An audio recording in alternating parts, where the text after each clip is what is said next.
नमस्कार, मैं हूं निशा बांथ। लीगली स्पीकिंग के इस खास प्रोग्राम में आपका स्वागत। यूं तो दुनिया भर में सैकड़ों भाषाएं बोली जाती हैं, जैसे स्पेनिश, इंग्लिश और फ्रेंच, और अकेले भारत में ही 23 से भी ज्यादा आधिकारिक भाषाएं हैं। पर क्या कभी आपने कानूनी भाषा के बारे में सुना है? जी हां, यह भी एक भाषा है और इस भाषा का प्रयोग अभिवक्ताओं द्वारा किया जाता है और अधिकांश लोगों के लिए इस भाषा को समझना मुश्किल समझा जाता है। कानूनी भाषा इतनी जटिल है क्योंकि उसमें इतने सारे शब्द हैं जिनकी उत्पत्ति लैटिन और फ्रेंच से हुई है। कानूनी कार्यवाही और दस्तावेज इतनी जटिल भाषा में बनाए जाना क्या जरूरी है?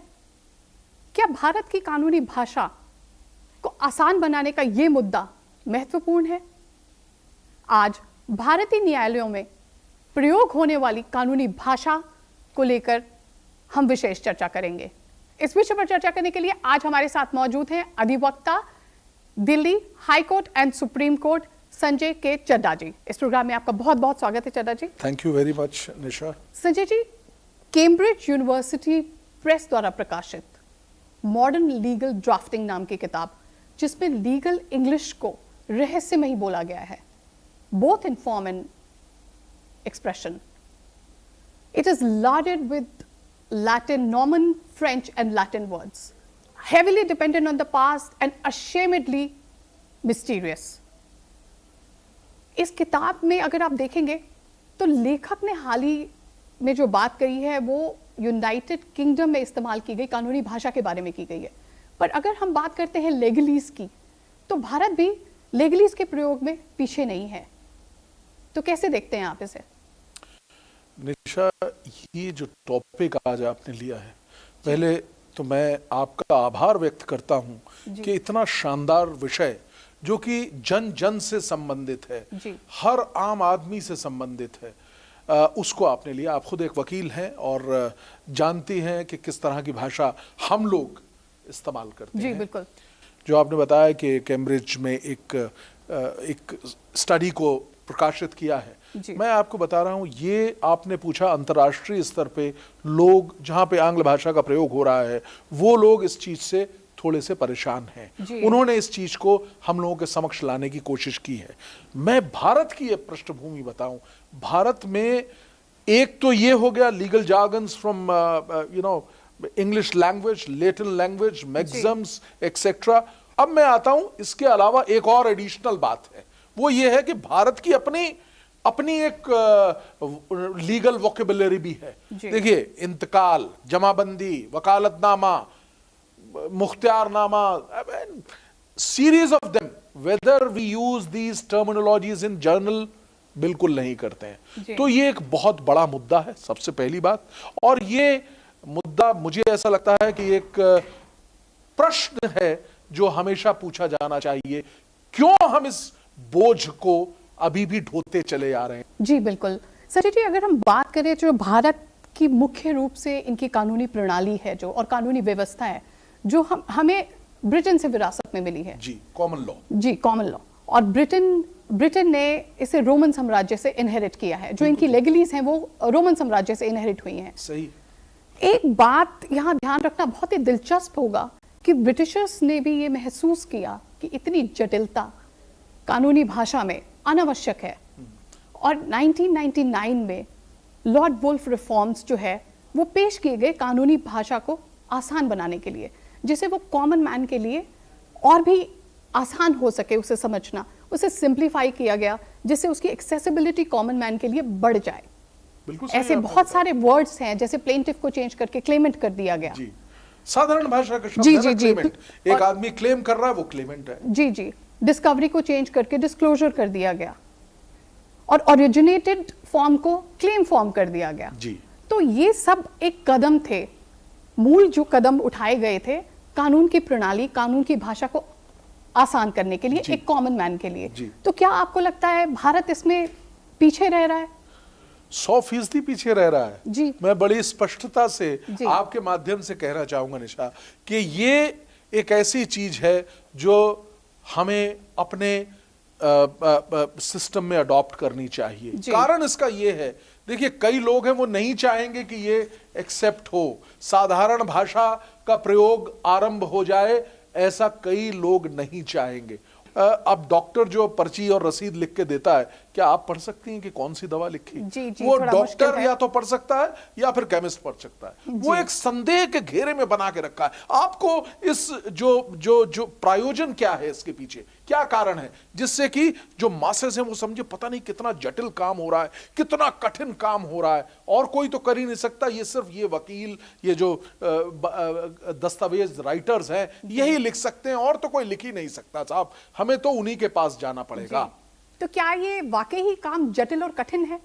बिल्कुल जटिल नहीं है जी। हमने सब जगह पे चेंजेस किए हैं निशा, हर जगह पे आप देखिए ना, कौन सा ऐसा आप कई सारे ऐसे स्टेप उठाए जब हम अपनी लाइक, अब आपको देखिए कॉन्स्टिट्यूशन में ये दिया गया है कि जो कॉन्स्टिट्यूशनल कोर्ट्स हैं अर्थात high court and supreme court, वहां पे भाषा जो माध्यम है वो इंग्लिश रहेगा। उसके कई कारण हैं और उसका कई लोग विरोधाभास भी करते हैं, हम उस पे नहीं जा रहे। अब जो डिस्ट्रिक्ट कोर्ट की लैंग्वेज है वो लोकल लैंग्वेज एक्सेप्टेबल है। आप अगर हरियाणा में, दिल्ली में या उत्तर प्रदेश में हैं, आप हिंदी में लिख सकते हैं। आप अगर आप केरला में हैं तो आप मलयालम में लिख सकते हैं, ऐसा अलाउड है जी। तो जब ये कदम उठ सकता है तो क्यों नहीं ये कदम भी उठे कि साधारण भाषा में एक आप, अगर आपको कोई अर्जी लिखनी है, कोई दरखास्त लिखनी है, तो क्यों नहीं सेवा में जैसे हम सीखते हैं उस तरीके से लिख दे। एक नॉर्मल प्लेन जो भाषा है, जो हमारी बोलचाल की भाषा है, बिल्कुल उसका प्रयोग होना चाहिए। और मैं इसीलिए कार्यक्रम की शुरुआत में मैंने कहा ना कि आप एक लॉयर हैं और आपने इस चीज को जिया है। कैसे जो आपके हमारे क्लाइंट्स हैं वो हमसे इस विषय पे थोड़े से बेचारे परेशान हो गए, सर मुझे चीजें काफी समझ नहीं आई, मैं दस्तखत कर रहा हूं आपके लिए, तो something of that. So trust level वाली बात आ जाती है। लेकिन इस ट्रस्ट लेवल की आवश्यकता क्या है? आप साधारण भाषा का इस्तेमाल करिए जो सबको समझ आए, और मुझे लगता है कि इसका तो सब वेलकम करेंगे।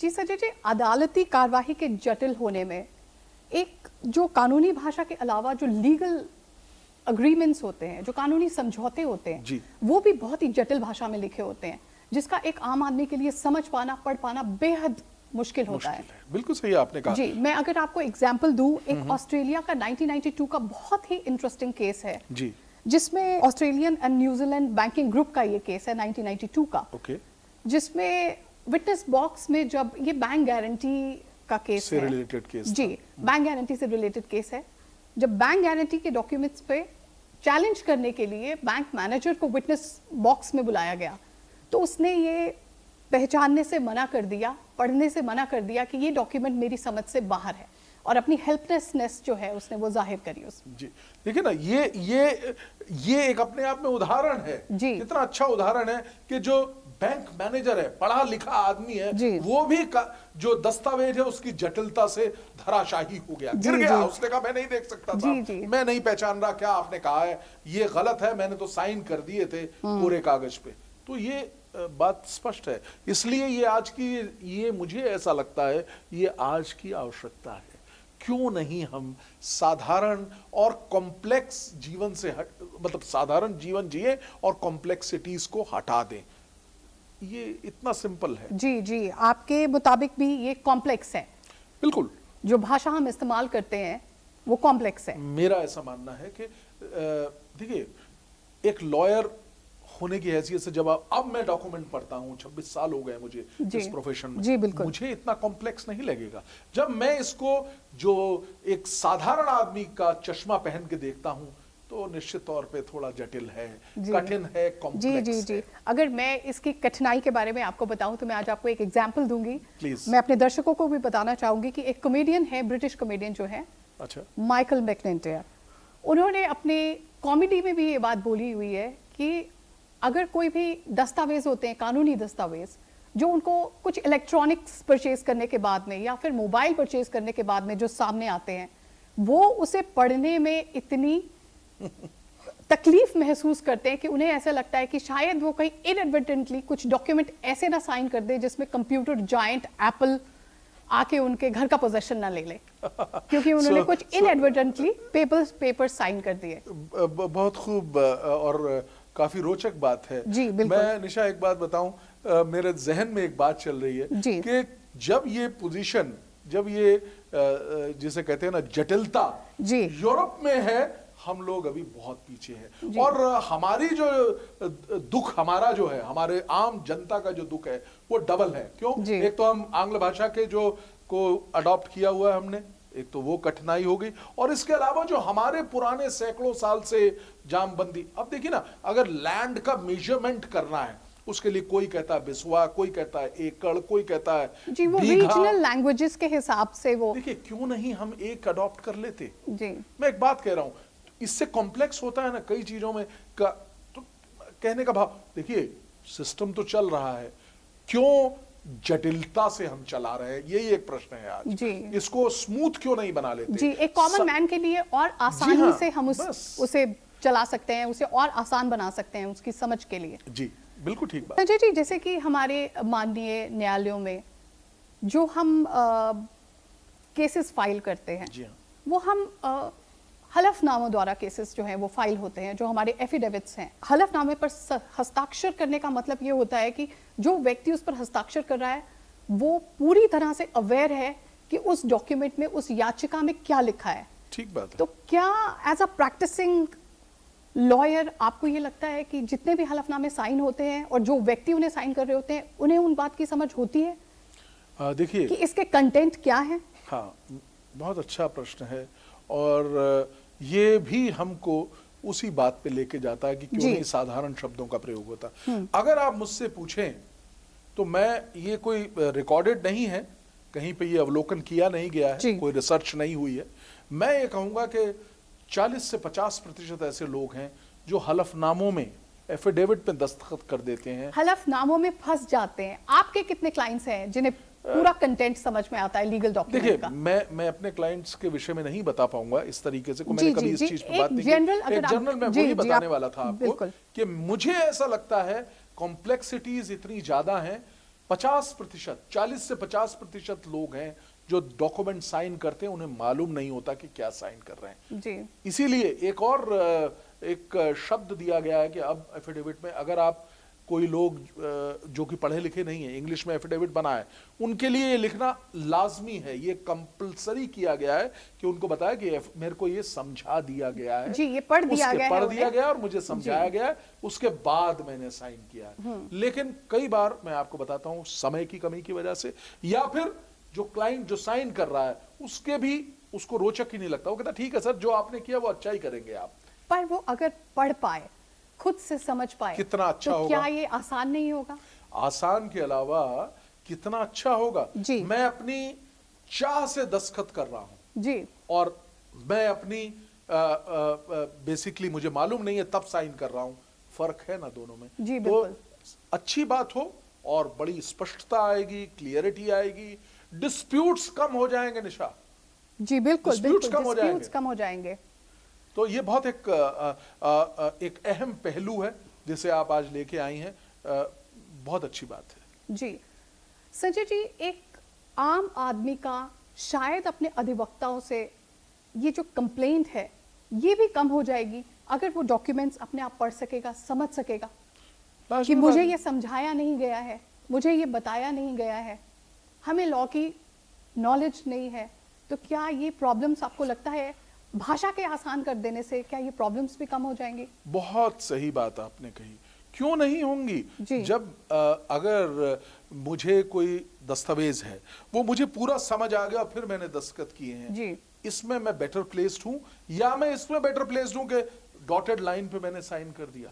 देखिए कई बार क्या होता है कोर्ट में जब हम जिरा कर रहे होते हैं या जिसे कहते हैं क्रॉस एग्जामिनेशन कर रहे होते हैं, तो ये समस्या हमने सैकड़ों बार देखी है। जी बिल्कुल। जहां पे जो विटनेस है उसे मालूम ही नहीं होता, हम उसको बताते हैं कि तुमने पैरा नंबर 16 में ये कहा है कि ये ऐसी बात है, जी। वो कहता मुझे नहीं मालूम है। तो ये जो ऑपोजिट साइड है उसके फेवर में हो जाती है। स्टेटमेंट होती है वो क्लाइंट की खुद की ही होती है। बिल्कुल उसी की होती है, वकील की नहीं होती जी है। बिल्कुल। और एक बड़ा लाजमी क्वेश्चन मुझे याद आया, पर भाषा की वजह से वो समझ आना थोड़ा मुश्किल हो जाता है। बिल्कुल इसी में बता रहा था मैं एक एग्जाम्पल जो थोड़ा सा रोचक है, आज के मुद्दे से संबंधित भी है। वो ये कि जब ऐसा हमने कई बार देखा कि क्लाइंट से ये भी पूछा जाता, बहुत रेगुलर, ये ऑफन आस्क्ड क्वेश्चंस में से एक है जो वकील क्रॉस एग्जामिनेशन में पूछते हैं, क्या आपको मालूम है ये जो एफिडेविट आपने साइन किया ये आपने कहाँ किया था, किस जगह जाके किया था, क्या आपने ये एफिडेविट जो जहां पे अटेस्ट हुआ है ओथ कमिश्नर के पास वहां आप गए थे? बिकॉज क्योंकि 80% ऐसा होता ही नहीं है, दस्तखत वो ऑफिस लॉयर के ऑफिस में करता है, ओथ कमिश्नर के यहाँ जाता नहीं। ये बड़ी चीजें सामान्य है, प्रैक्टिस में यही है, लेकिन इनमें सुधार की आवश्यकता है। It is a serious business, I am telling you. Yes it is. Serious business को क्यों कॉम्प्लेक्स बना के रखा हुआ है, इतनी स्पष्ट हम लोग बात कर रहे हैं आज। संजय जी, हमारी माननीय सर्वोच्च अदालत में एक याचिका दाखिल की गई है जिसमें ये प्रेयर की गई है कि जो हमारे सरकारी आदेश हैं, कानूनी आदेश हैं और जो हमारी अधिसूचनाएं हैं, नोटिफिकेशंस जो हैं, उनको सादी इंग्लिश में लिखा जाए। तो क्या ये लिखना और ये अधिसूचनाओं का हिंदी में आना या इंग्लिश में आना, सर्वोच्च अदालत से है तो वो इंग्लिश में ही आएगी। बिल्कुल ठीक बात है। जी, तो आपको लगता है कि हमारे सुप्रीम कोर्ट की इसके बारे में क्या सोच होगी? देखिए, ये सबसे बड़ी बात कि इस मुद्दे को सुप्रीम कोर्ट ने एंटरटेन किया, एक जी संज्ञान लिया इस बात का। जी बिल्कुल, एंटरटेन किया, पहली चीज। दूसरी चीज, केंद्र सरकार और राज्य सरकारों को इस मुद्दे के संबंध में नोटिस किया। ये अपने आप में दर्शाता है कि ये जटिलता, यहां तक कि सुप्रीम कोर्ट भी समझ रहा है कि ये जटिलता है। जी, सुप्रीम कोर्ट ने अभी एक लेटेस्ट केस में इस चीज का संज्ञान लिया है और अपने ही व्यूज देते हुए सुप्रीम कोर्ट ने एक केस में कहा भी है कि अगर लैंग्वेज इतनी डिफिकल्ट होगी, इतनी जटिलता किसी आदेश में दिखाई जाएगी, तो इसे वापस उच्च न्यायालय में भेजना पड़ेगा ताकि इसे रीराइट किया जा सके। तो सुप्रीम कोर्ट के जजेस की भी आपको लगता है यही टेक है, उनका भी यही मानना है? साधारण कोई भी व्यक्ति हो, जब मैं सुप्रीम कोर्ट में और हाई कोर्ट में ही प्रैक्टिस कर रहा हूं, आप भी एक प्रैक्टिसिंग लॉयर हैं, आपने देखा है कि ये जटिलता है। जब मैं और आप इस चीज को स्वीकार कर रहे हैं, जी बिल्कुल, ये और सुप्रीम कोर्ट के जजेस ने, जैसे मैंने बताया, नोटिस कर देना अपने आप में सामान्यता ऐसा नहीं होता है। अगर कोई चीज फ्रिवलेस है, अगर कोई चीज गलत है, तो सुप्रीम कोर्ट उसमें नोटिस नहीं करेगी। जी बिल्कुल, ये चीज एक्सेप्टेड है और ये एक, जिसे कहते हैं ना, ए नोन फैक्ट है, एवरीबडी नोज अबाउट इट कि ये कॉम्प्लेक्सिटी हमारे देश में है। क्यों नहीं इस कॉम्प्लेक्सिटी को हटा देते? एक एग्जांपल जरूर देना जी बिल्कुल बिल्कुल। देखिए, अब पिछले कई वर्षों में हमने देखा कई कॉम्प्लेक्स और ऐसे, बल्कि इस बार के बजट में हमारे जो फाइनेंस मिनिस्टर, उन्होंने क्या कहा? उन्होंने कहा कि हमने 1000 से ज्यादा पुराने जिसे कहते हैं केस, पुराने लॉज को हटा दिया है, जो डिफंक्ट हो चुके हैं उनको हटा दीजिए। Complexity should go. This is what is the new era in which complexity होगी तो वो कमियां हमको दिखती रहेंगी। क्यों इस कॉम्प्लेक्सिटी के साथ हम लोग जी रहे हैं? क्यों नहीं इस कॉम्प्लेक्सिटी को हम हटा देते? और यही मुझे लगता है आज की मांग होनी चाहिए। जी जी बिल्कुल। संजय जी, हमारे संविधान में अनुच्छेद 348(1) में जी हमें ये प्रावधान मिला है कि जो भी प्रैक्टिसेस, जो भी प्रोसीडिंग्स हमारे सर्वोच्च न्यायालय में या फिर हमारे उच्च न्यायालय में होंगी, वो अंग्रेजी भाषा में होंगी। जी हाँ, जब तक कि सांसद कानून द्वारा अन्यथा ना प्रदान कर दे। जी। और वही 348(2) में हमें ये प्रावधान मिला है कि जो स्टेट सरकार है वो स्टेट कोर्ट्स में हिंदी लैंग्वेज या फिर कोई भी जो रीजनल लैंग्वेज है, वो उसको परमिट कर सकती है। तो यही अनुच्छेद के अनुसार हरियाणा सरकार ने हिंदी को हरियाणा के जो कोर्ट्स हैं, डिस्ट्रिक्ट कोर्ट्स हैं, उसमें अनिवार्य कर दिया जी। पर जो इंडस्ट्री है हरियाणा की, उसने उसी ऑर्डर को चैलेंज किया हाई कोर्ट में। तो आपको क्या लगता है ये रीजनल लैंग्वेज का जो है, इसे क्यों इतना अपोज किया जाता है?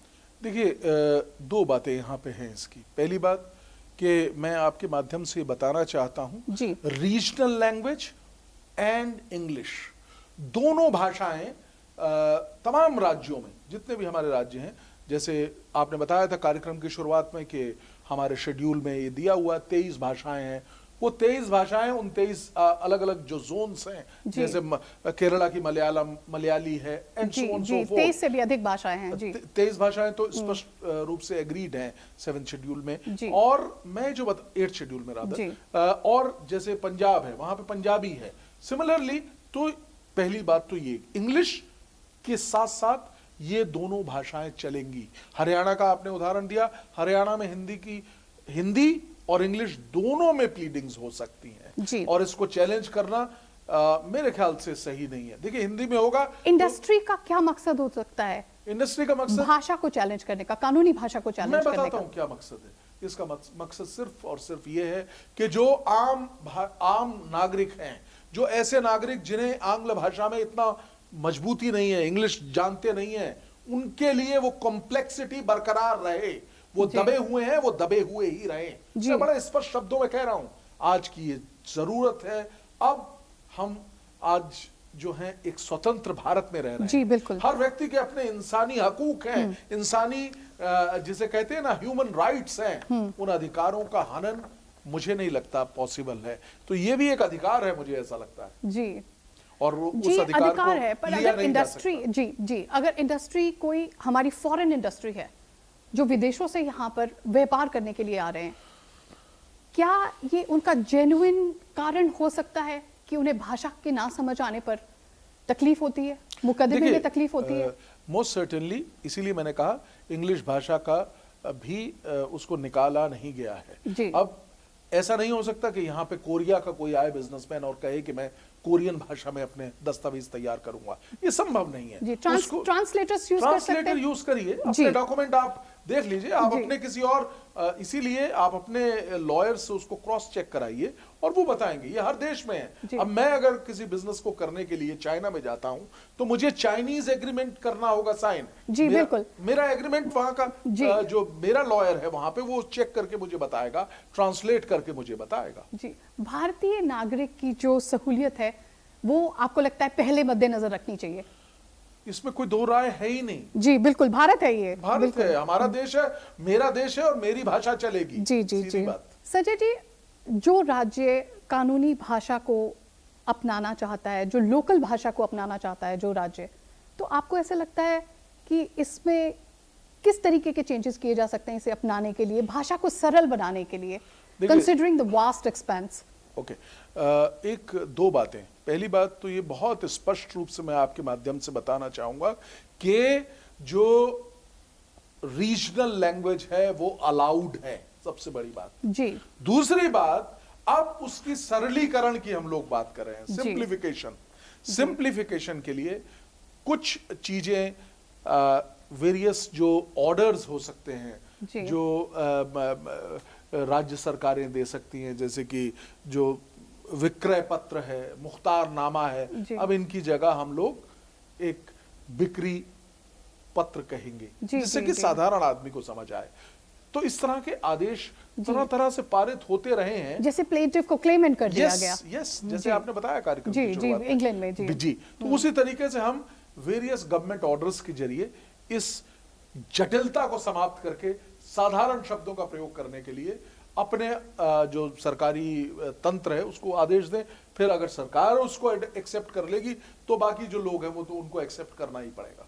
जी, तो संजय जी, इसमें चेंजेस लाने की जरूरत है, आप ये कह रहे हैं, इसको बदलने की जरूरत है, बदलाव लाने की जरूरत है, जटिलता को हटाने की जरूरत है। मैं आपके इस चैनल में इस कार्यक्रम को आप कर रही हैं, मैं 100% आपके साथ हूं, और ये जटिलता है, इसको हमें रिमूव करना होगा।